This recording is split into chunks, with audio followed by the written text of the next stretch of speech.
जिस व्यक्ति पर कर्जा बहुत ज्यादा मात्रा में हो जाता है और कर्जा चूकता नहीं है, आप बहुत प्रयास कर लिए, करोड़ों रुपए का कर्जा हो गया, यहां से लिया वहां दिया, वहां से उठाया वहां दिया, वहां से उठाया वहां दिया, तो निवेदन है कभी मौका लगे कर्जा मुक्ति के लिए सारे वृक्षों में अगर कोई श्रेष्ठ वृक्ष माना गया है तो वो बट का वृक्ष माना गया महाराज। इसलिए प्रशासनिक कार्य के लिए, मानसिक टेंशन में, परेशानियों में बटकेश्वर महादेव का स्मरण किया जाता है। और यदि निवेदन करूंगा बहुत ज्यादा, यदि आपको कर्जा हो गया, बहुत ज्यादा कर्जा हो गया और वो कर्जा चूक ही नहीं रहा, तो थोड़े दिन बड़ के पेड़ के नीचे आप बटकेश्वर महादेव के लिए 1 लोटा पानी, उसमें थोड़ा सा पिसा हुआ चावल पीस के गला लेना, चावल को और पीस लेना, पीस के उस पानी में मिला लेना और मिलाकर उसमें थोड़ी सी हल्दी पीसी हुई डालकर बटकेश्वर महादेव के नाम से बड़ के पेड़ के नीचे अपनी कामना कर जो कर्जा हुआ है उस कर्जे का भान देते हुए, स्मरण देते हुए छोड़ दीजिए महाराज।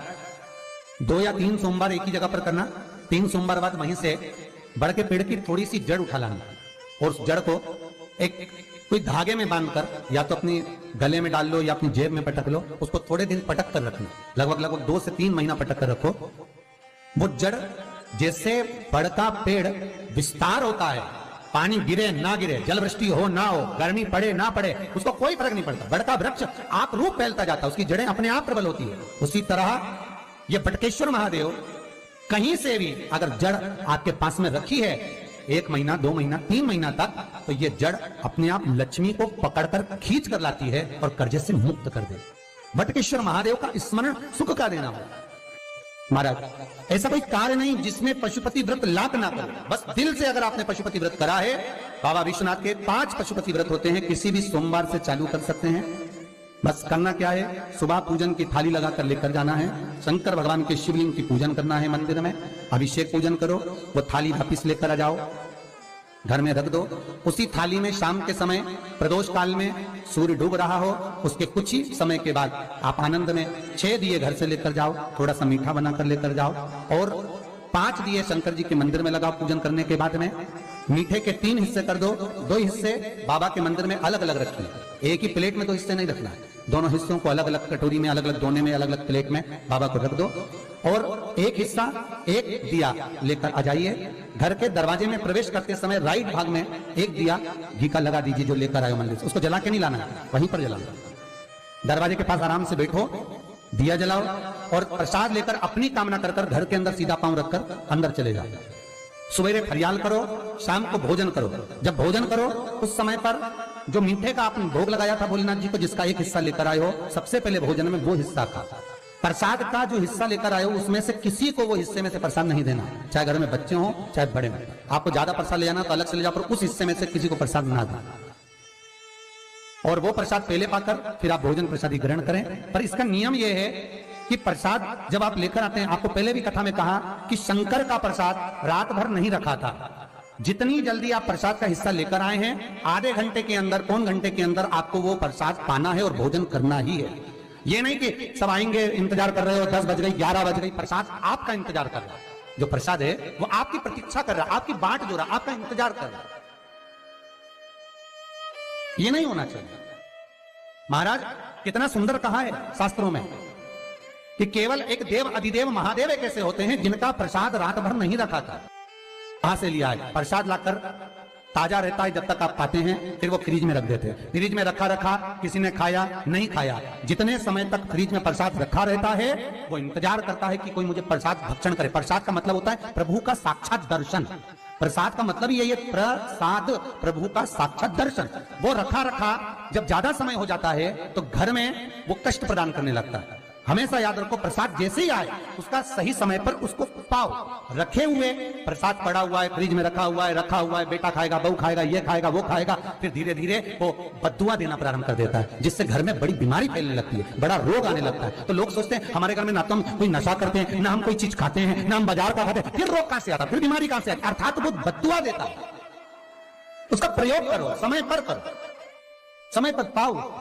कई लोग कहते महाराज जी हमारे ये बीमारी कहां से आ गई, जरा पत्रिका में तो कोई बीमारी नहीं दिख रही, हमने तो सबसे पूछा ये बीमारी का योग ही नहीं है, फिर बीमारी कहां से आई, ना तो हम कोई व्यसन करते, ना कोई मद्रापान करते, ना कोई मांसाहार, फिर ये बीमारी कहां। उसका कारण है कि तुम उस प्रसाद का लाकर महीनों तक पड़ा हुआ इंतजार कर रहे हो, खाएंगे खाएंगे, आखिरी में फिर वो काम वाली को दे दिया। काम वाली इतनी चतुर आज के जमाने की, बासी माल खाएंगे अटक गई, कौन का पड़ा वो बदुआ। जितना आपको पाना है, जितना आपको लेना है, उतना प्रयोग करो। ज्यादा रखकर बहुत दिनों तक पड़ा है, थोर रखी है, मौन थाल रखा है, लड्डू रखा है, पेड़ा रखा है, कुछ सामान रखा, नहीं नहीं भाई, जितना बने उतना लाओ, नहीं तो किसी को तुरंत बांट दो, समापन करो। पर अपने यहाँ पर बहुत दिन तक रखकर उसका बाबा स्वयं, मेरा श्री जी बाबा, मेरे तिरुपति बाबा, मेरा गोवर्धन नाथ, मेरा भोलेनाथ, उस प्रसाद के रूप में तुम्हारे घर में कितने दिन इंतजार करे कि मैं तेरे भीतर प्रवेश करूं, पर तू कराए नहीं, पड़ा है, रखा रहने दो, मन नहीं करता। शक्तियों जैसा कर्म मत करो जिससे हमें कष्ट मिले। कई लोग कहते हैं हमने पशुपति व्रत करा, हमारा बहुत काम हुआ, कई लोग कहते हैं हमने करा पर हमको अभी तक, उसका कारण है कि तुम बहुत देर तक प्रसाद को इंतजार करा रहे हो, तो बाबा भी आपको इंतजार करा रहा है, मेरा विश्वनाथ भी इंतजार कर रहा है। उस समय अवधि का भान होना चाहिए।